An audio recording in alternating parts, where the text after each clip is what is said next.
Finance compound interest. In a standard bank account, any interest earned is automatically added to the balance of the account.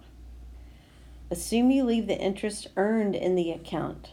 The next time interest is calculated, you'll earn interest on that interest, with this process continuing as long as you leave your money, all of it, including interest earned each time, in the account. This is called compound interest.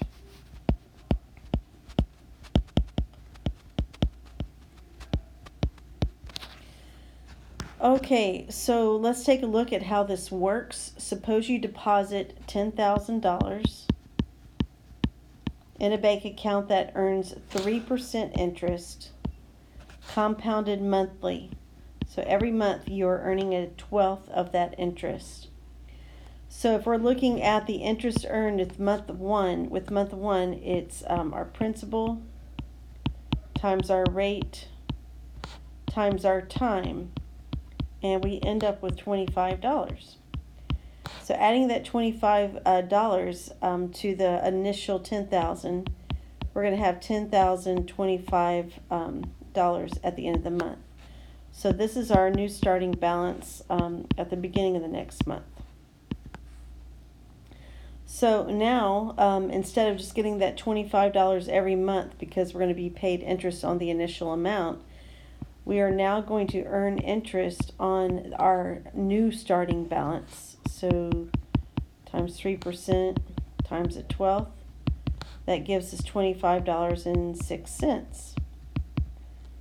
Okay, so this is the only time really that we're going to do any preliminary rounding. So don't get used to it. Okay, so let's add this to our starting balance, and we will get $10,050.06. So this is our new starting balance.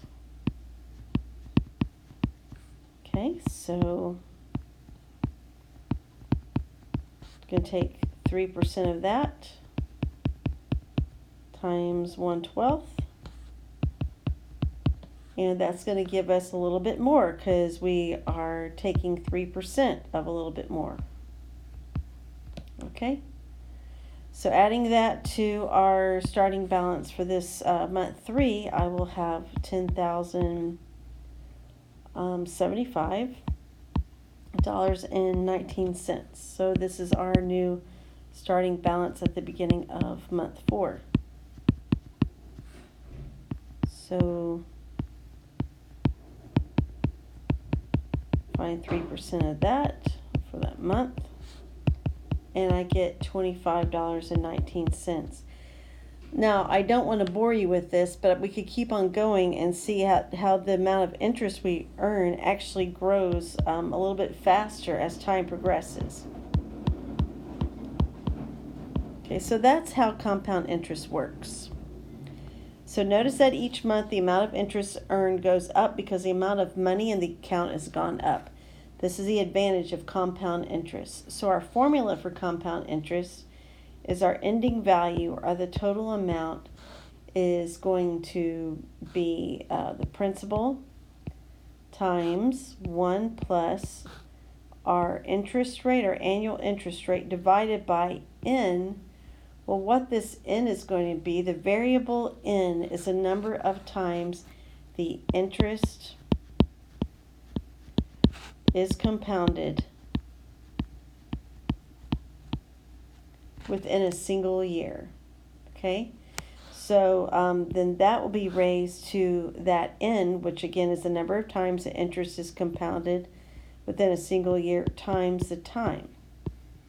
Okay, and that makes sense. If it's just done annually, just one time a year, okay, then you're going to have T number of compounding periods. But if it's semi-annually, that's twice a year, the number of compounding periods is going to be double the time. Okay, so let's continue on. Quarterly, our n is going to be 4. Monthly, our n is going to be 12. Daily, we're going to say 365. Use the compound interest formula when you put money into an account once. and let it sit there earning interest. Now, this is going to seem weird that we're talking about this right now, but we have a annuity or retirement account we're going to talk about later, where you are putting in regular monthly payments. But so that's going to be different, or periodic payments, I should say. That's going to be different than compound interest, where you're just going to put the money in once.